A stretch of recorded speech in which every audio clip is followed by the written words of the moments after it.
どうも、底辺役アリスト黄昏です。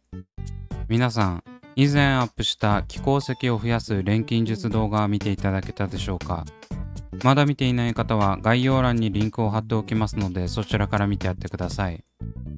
前回は大きめな気鉱石から30センチキューブ水槽に使えそうな小型の石を鋼とハンマーを使って量産していきました。気鉱石は加工がしやすい石なので案外すんなり大量の石を作ることができたんですが、その後の洗浄が結構大変で、それだけで動画が終わってしまった感じです。ただしっかり時間をかけて作業を行った結果、およそ30センチキューブ水槽では使い切れない量の気鉱石を錬成することに成功しました。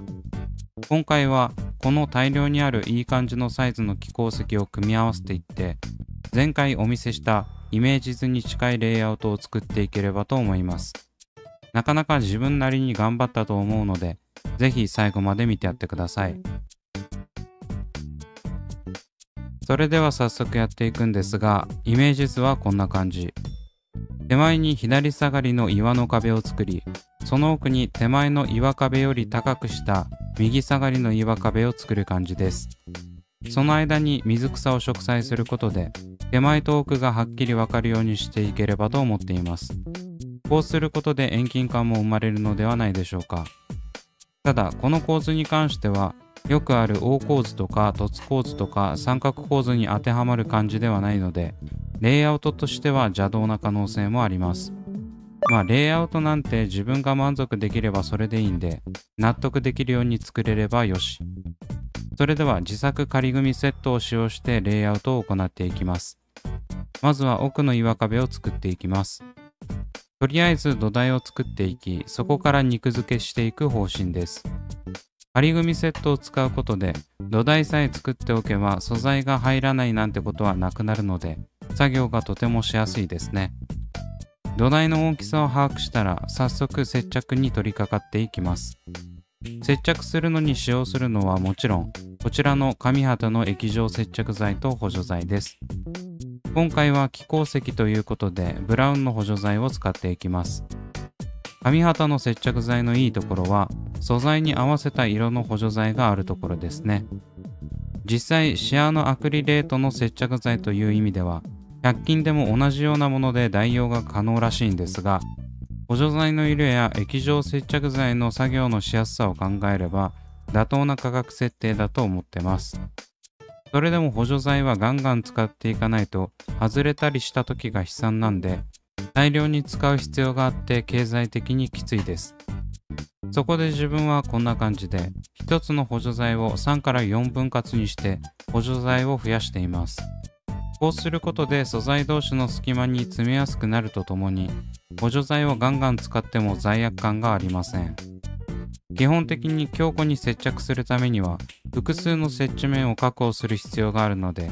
一つの大きな補助剤でくっつけるよりも、3から4箇所をこれくらいの大きさの補助剤で固定する方が圧倒的に取れにくくなります。今までこの接着剤が取れて大変になった経験を何度もしているので、そこら辺は今までの経験が生かされていますね。というわけで、そんな小技をお話しつつ、奥の岩壁が出来上がってきました。こんな感じでザ・ハリボテのペラペラな岩壁です。実は今回目指しているのは30センチキューブ水槽で極限まで奥行き感を出すことであり、このペラペラな壁はそれを実現させるためのものなんです。レイアウトって基本的に正面から見た時のことを想定するため、意外と素材の奥行きって見ないんですよね。正面から見るとすごくかっこいいレイアウトでも、上から見ると雰囲気が変わるのはそういった理由もあると思います。ジオラマ的なレイアウトを考えているのであれば、正面から見えない後ろのどうでもいい部分は極力削った方が素材を詰め込めるわけです。その考えの極致がこのペラペラ岩壁です。さすがにこれは極端ですが、正面さえちゃんとしていれば、素材は薄ければ薄いほど、ソイルの量も確保し、石の総量も少なくなって、水質が弱酸性に保たれやすいですし、植栽スペースも確保することができます。それもこれも紙旗の接着剤がなせる技ですね。ただこのペラペラ岩壁だと奥が透けて見えてしまうので、穴を塞ぎつつ正面のディティールを小さい石で整えていきます。その過程でどうしても厚みが増えてしまいますが、これに関しては致し方なし。逆にしっかりと接着強度が保たれるし、理にかなっていると言い聞かせます。ちなみにペラペラにして奥行きと植栽スペースを確保したといっても、土台部分までペラペラにするのはおすすめしません。下まで薄いと素材がぐらついて水槽破損につながるので、そこら辺のバランスはしっかり保っておくようにしましょう。そしてすごく申し訳ないんですが、ここからの作業はあまりにも大変だったため、撮影するのが困難でした。実はこの石の造形を作るのに 4,5 時間かけており、その間ずっと撮影をしていたら余計に時間がかかる。プラスカメラのバッテリーが持たないということで撮影を中断しています。なので先ほどの奥の岩壁の作業途中から一気に完成形をお見せします。それがこちら。どうでしょうか。なかなか奥行き感が出ているのではないでしょうか。当初は2つの岩壁のみにする予定だったんですが、ペラペラにしすぎた結果、手前のスペースが空いたことに気づき、急遽左手前にも石を追加することに。こうすることで左右左のジグザグで3つの岩が並ぶ形になりました。上から見るとこんな感じ。まさしくハリボテ。正面から見た印象と打って変わって、ペラペラな岩が3つ並んでいるのがわかります。このようにジグザグに配置することで、この隙間に水草を植栽でき、遠近感がより伝わるのではないでしょうか。先ほどの映像を見てもらったらわかると思うんですが、飛行石の自然な岩肌があだとなって、飛行石が重なっていると、岩壁と岩壁の位置関係が把握しづらくなっちゃうんですよね。ここに水草という名のパーテーションをつけることによって、飛行石同士を区切りつつ、視覚的に奥にある岩壁と手前にある岩壁を認識してもらえると思います。ちなみに細かいところなんですが、奥の岩壁に行くにつれて、できるだけ小さな石を使うことを意識しました。手前は結構大きめですが、奥の岩壁の頂点らへんは小さい石を多用しているのがわかるのではないでしょうか。ここも遠近感が出るようにという不器用なりの浅知恵です。というわけで、レイアウトの骨組みも完成したので、実際に水槽に入れて定床を敷いていきます。今回は仮組みセットとは違ってガチのガラスなので、岩がぶつかったり倒れたりしないように超慎重に作業しています。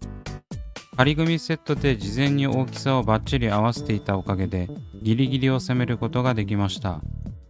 しかし、順調かのように思えた作業中、悲劇は起こりました。なんと入れる直前に真ん中の岩壁が崩壊。このまま定床を敷く予定だったんですが、急遽作業を中断することに。これ実は持ってる場所が悪く、この石一つだけを持っちゃってたんですよね。これは撮影するためにカメラをど真ん中に置きつつ、映り込まないように片手で岩壁を水槽内に入れようとした結果です。ここら辺が撮影しながらの大変なところで、映り込まないように気をつければ気をつけるほど違う場所で失敗が発生します。幸いなことに水槽が割れることはありませんでしたが、ちょっとした高さから落下したせいで、持っていた石の他に土台部分の石も取れてしまいました。正直この時はせっかく一区切りついたと思った矢先の失敗だったので、はーってなりましたね。この一日ぶっ続けで作業してようやく定床を敷くところまでこぎつけたと思ったらこれ。完成した映像を撮影していたから良かったものの、一度石が取れてしまうと全く同じ配置で接着するのは至難の技なので、だいぶ苦労しました。撮影した映像と見比べながら石の高さや向きを調整し固定する羽目に。おまけにくっついた補助材が邪魔で、同じところに補助材をつけられないため、一度タガネで補助材を除去してから再度接着。土台も崩れてしまったため、石全体のバランスを見ながらできるだけ同じになるように接着しました。正直ぶっ壊れた時は肝を冷やしましたが、振り返ってみると水槽が割れるみたいな大惨事にならなくてよかったです。さすがに ADA の水槽が一瞬にして粉々になったら、このレイアウトを完成させるモチベが完全になくなるところでした。